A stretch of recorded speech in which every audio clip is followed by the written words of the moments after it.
ওরা শাপলা না পাইলে আমরাও নাকি ধানের শীষ পাবো না। সিদ্ধান্ত দিল নির্বাচন কমিশন। সে বিএনপিকে কেন টেনে আনছে বারে বারে? তারা নিজেদেরকে কি বিএনপির সমতুল্য ভাবতে চায়? আমি তাদেরকে চ্যালেঞ্জ দিয়ে বলতে চাই, আমার সামনে আসুক, 5 মিনিট দাঁড়াইতে পারে নাকি ঢাকা শহরে? বিএনপির যখন জন্ম হয়েছে তখন আপনাদের জন্ম হয় নাই। যদি আমাদের নেতা বলে 10 মিনিটে এই সচিবালয় ঘেরাও দিয়ে সবকটাকে বের করে এই সরকার পতন করতে 15 মিনিটও লাগবে না। তো আমি মনে করি অবশ্যই সদস্য সংগ্রহের বিষয়ে সবাই ইতিমধ্যে বলে ফেলেছে, এখানে নতুন করে আর বলার কিছু নাই।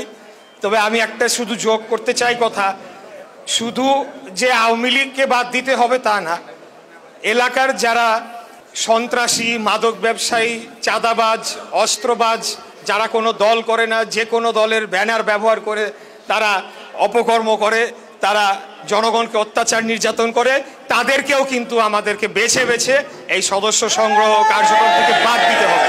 দ্বিতীয় বিষয়, এই যে নবায়নের বিষয়, আমি মনে করি এই সুযোগকে কাজে লাগিয়ে যদি 5 তারিখের পর থেকে আমাদের দলের নাম ব্যবহার করে যারা কেউ যাদের কারণে আজকে আমাদের হয়তোবা কিছুটা বদনামের ভাগিদার হতে হয়, সেই লুটপাটকারী, চাঁদাবাজ, সন্ত্রাসী, মাদক ব্যবসায়ী এবং বিভিন্ন অনৈতিক কাজের সাথে যারা জড়িত, পারলে তাদের সদস্যপদ আর নবায়ন না করে বাদ দিয়ে দিতে হবে। বাংলাদেশ জাতীয়তাবাদী দল বিএনপি অত্যন্ত ঐতিহাসিক একটি সুবিধাজনক পর্যায়ে রয়েছে রাজনৈতিক দল হিসেবে বলে আমি মনে করি। আমাদের কারো কাছে এখন ধর্ণা দেওয়ার কিছু নেই, কারো কাছে মাথা নত করার কিছু নেই। একমাত্র বাংলাদেশের সাধারণ জনগণের কাছে আমাদের দায়বদ্ধতা থাকবে। আমরা কারো কাছে খুনি হাসিনার মতো খত দিয়ে ক্ষমতায় আমরা যাচ্ছি না। আমার বিশ্বাস যে আগামী নির্বাচনে বাংলাদেশের জনগণ ধানের শীষে উপরে আস্থা রাখবে এবং বাংলাদেশ জাতীয়তাবাদী দল রাষ্ট্র পরিচালনায় অভিজ্ঞ একটি রাজনৈতিক দল হিসেবে এই সংকটকালীন মুহূর্তে, যেখানে আমাদের অর্থনৈতিক ভঙ্গুর দশা, যেখানে আমাদের বৈদেশিক নীতির বিষয়ে অনেক প্রশ্নের সম্মুখীন দেখা দিয়েছে, এমনকি আমাদের মানচিত্রের উপরেও একটা হুমকি আসার মতো পরিস্থিতি তৈরি হয়েছে, এই সকল কিছুর থেকে যদি উত্তরণ ঘটাতে হয় তাহলে আমাদেরকে বাংলাদেশ জাতীয়তাবাদী দলকে অবশ্যই বিজয়ী করে নিয়ে আসতে হবে। এবং শুধু বিজয়ী করে আনলেই হবে না, আমাদেরকে সর্বদা একজন বাংলাদেশ জাতীয়তাবাদী আদর্শের ধারক বাহক হিসেবে সবসময় বাংলাদেশকে রক্ষার জন্যে প্রয়োজনে জীবন দিয়ে হলেও যুদ্ধ করার জন্যে প্রস্তুত থাকতে হবে। এটাই আমাদের শহীদ জিয়ার আদর্শের দল। আমরা এটাই শিখেছি যে সবার আগে বাংলাদেশ, দিল্লি নয়, পিন্ডি নয়, সবার আগে বাংলাদেশ। প্রিয় নেতৃবৃন্দ, আমি আসার আগে দেখছিলাম যে জাতীয় ঐক্যমত্য কমিশনের বৈঠক চলছে। এটা আমি প্রতিদিনই দেখি, সকালবেলার সেশনে 2-2.5 ঘন্টার মতো হয়, আবার লাঞ্চের পরে 2-2.5 ঘন্টার মতো হয়। তো ধৈর্য সহকারে এটা দেখার চেষ্টা করি। বিভিন্ন রাজনৈতিক দল, ছোট হোক বড় হোক, তারা কি বলার চেষ্টা করছে এবং আসলে কি ঘটছে সেটা বোঝার একটু চেষ্টা করি। তা আমার যেটা উপলব্ধি যে এই ঐক্যমত্য কমিশন সম্পূর্ণ সময় ক্ষেপণ ছাড়া আর কোনো কাজই তারা করছে না, সব কিছুতে তারা বাধা দিচ্ছে। এখানে যারা এটার আয়োজক, তাদের মাঝে মধ্যে তাদের কথা শুনলে মনে হয় তারা এক প্রকার রাজনৈতিক দলের নেতাদেরকে আদেশ দিচ্ছে যে এইভাবেই করতে হবে, এইভাবেই ঐক্যমত্য হয়ে গিয়েছে, এটাকেই মেনে নিতে হবে। তারা জানেই না যে আগামী নির্বাচিত সংসদকে এই সমস্ত আইন পাশ করলে পরেই এটার কোনো দাম আছে, আর যদি না করে ছুঁড়ে বিনে ফেলে দেয় তাহলে এটার কোনো দাম নেই। এটা হলো গিয়া আমাদেরকে সতর্ক থাকতে হবে যে নির্বাচনকে পিছানোর ষড়যন্ত্রটা শেষ দিন পর্যন্ত আমি মনে করি থেকে যাবে। যতই কথা দেয়া হোক, যত বড় মহামানবী বলুক যে অমুক মাসে হবে তমুক মাসে হবে, মহান আল্লাহ তাআলা ছাড়া আমি আর কারোর উপর বিশ্বাস রাখতে চাই না। নির্বাচনটা হয়ে যাওয়ার পর বুঝবো যে হ্যাঁ, নির্বাচনটা অমুক মাসে হয়েছে। আপনারা সকলেই কিছুদিন আগেই রোদ, বৃষ্টি, ঝড় উপেক্ষা করে আপনারা যেভাবে রাজপথে অবস্থান নিয়েছেন, দিনের পর দিন এরকম আন্দোলন নজিরবিহীন টানা 40 দিনের উপরে আন্দোলন করেছেন, কিন্তু আপনাদের দিকে তো একবারও চোখ তুলে ভ্রুক্ষেপ করে বর্তমান অন্তর্বর্তীকালীন সরকার প্রধান তাকায় নাই। তার কি মনে এক ফোঁটা মায়া দয়া নাই? অন্যরা তো গেলে সাথে সাথে গেট খুলে তাদের দাবি দাওয়া মেনে নেওয়া হয়। আমার দুঃখ কষ্টটা ওই জায়গাটায়, কারণ কোনোদিনও মেয়র হওয়ার জন্যে আমাদের কোনো পরিকল্পনা ছিল না। এই রায় পাওয়ার পরে আমি আমাদের নেতার সাথে যখন কথা বলেছি, দেশের বাইরে গিয়েও সলা পরামর্শ করে এসেছি, তখনই সিদ্ধান্ত আগেই হয়ে গিয়েছে যে শুধুমাত্র আনুষ্ঠানিকতা সম্পন্ন করব, যেহেতু আমরা একটা রায় পেয়েছি, এটা প্রতিষ্ঠা পাক।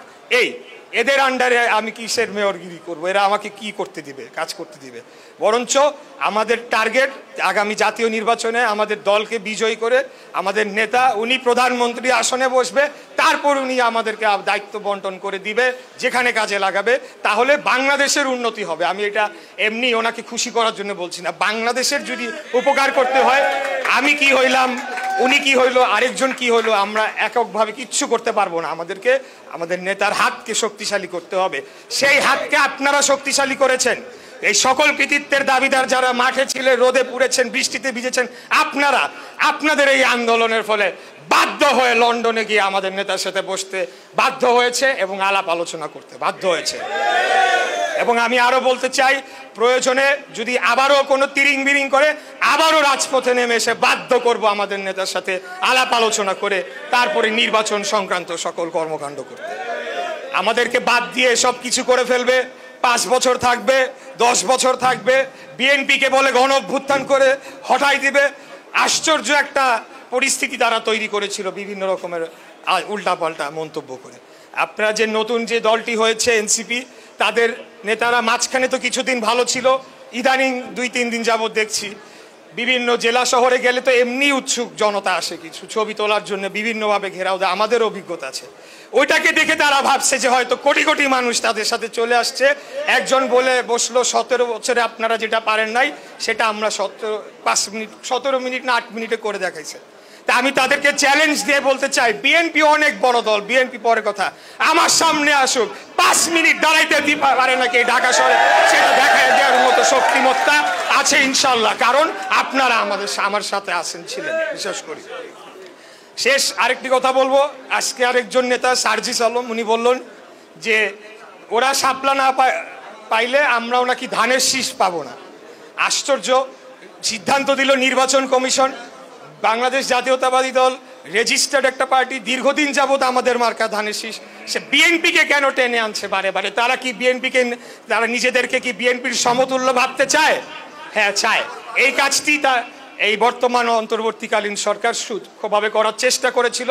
এনসিপি বিএনপি সমান সমান করার একটা অপচেষ্টা করেছিল। আমি তাদেরকে বলবো, বিএনপির যখন জন্ম হয়েছে তখন আপনাদের জন্ম হয় নাই। অতএব আমাদেরকে আপনারা আন্ডার এস্টিমেট করবেন না। আমরা অত্যন্ত ধৈর্যের সহকারে সেই 5ই আগস্টের পর থেকে অনেক কিছু বলা হয়েছে আমাদের বিরুদ্ধে, আমরা তেমন কোনো সেটা রিয়াকশন দিই নাই বা আমরা প্রতিশোধমূলক আচরণ করি নাই। আমরা ধৈর্য ধরে গণতান্ত্রিক আচরণ করেছি, সব কিছু শুনে নিয়েছি। যদি আমাদের নেতা বলে 10 মিনিটে এই সচিবালয়ে ঘেরাও দিয়ে সব কটাকে বের করে এই সরকার পতন করতে 15 মিনিটও লাগবে না, এটা আমি বিশ্বাস করি। কিন্তু আমরা চাই না এই ধরনের কোনো পরিস্থিতি তৈরি হোক। আমরা গণতান্ত্রিক রাজনৈতিক দল, গণতন্ত্রে বিশ্বাস করি। আন্দোলন সংগ্রাম আমরা করেছি, হাসিনাকে হটিয়েছি। আগামী দিনে আমরা চাই বাংলাদেশের জনগণ ভোট দিয়ে যাদেরকে রাষ্ট্র ক্ষমতায় আনবে, এটা ওই নতুন দলকে আনুক, কোনো দুঃখ থাকবে না, কারণ জনগণ ভোট দিয়েছে। যাকে জনগণ ভোট দিয়ে আনবে, আপনারা এইসব ঐক্যমত্য বাদ দিয়ে নির্বাচনটা কিভাবে সুষ্ঠু হবে, কারা রিটার্নিং অফিসার হবে, কিভাবে গণনা হবে, কিভাবে ফলাফল, এইসব সংস্কার করা উচিত। এইসব সংস্কার কিন্তু হচ্ছে না। তো যাই হোক, আর দীর্ঘ কথা বলবো না। আপনাদের কাছে এই কথাগুলো এই জন্য বললাম, আপনারা রাজপথের যোদ্ধা, বিএনপির মূল শক্তি তৃণমূল, যারা আমাদের নেতার হাতকে শক্তিশালী করে এখন পর্যন্ত বিএনপিকে সবচেয়ে জনপ্রিয় দল হিসেবে ধরে রেখেছে। এজন্য আপনাদেরকে এই কথাগুলো বললাম। আমি সর্বোপরি সবাইকে আবারও ধন্যবাদ জানিয়ে ধৈর্য সহকারে আমার বক্তব্য শোনার জন্যে ধন্যবাদ জানাচ্ছি। খোদাফেজ। বাংলাদেশ জিন্দাবাদ, বাংলাদেশ জাতীয়তাবাদী দল জিন্দাবাদ, শহীদ রাষ্ট্রপতি জিয়া রহমান অমর হোক, দেশনেত্রী বেগম খালেদা জিয়া জিন্দাবাদ, জিন্দাবাদ, জিন্দাবাদ।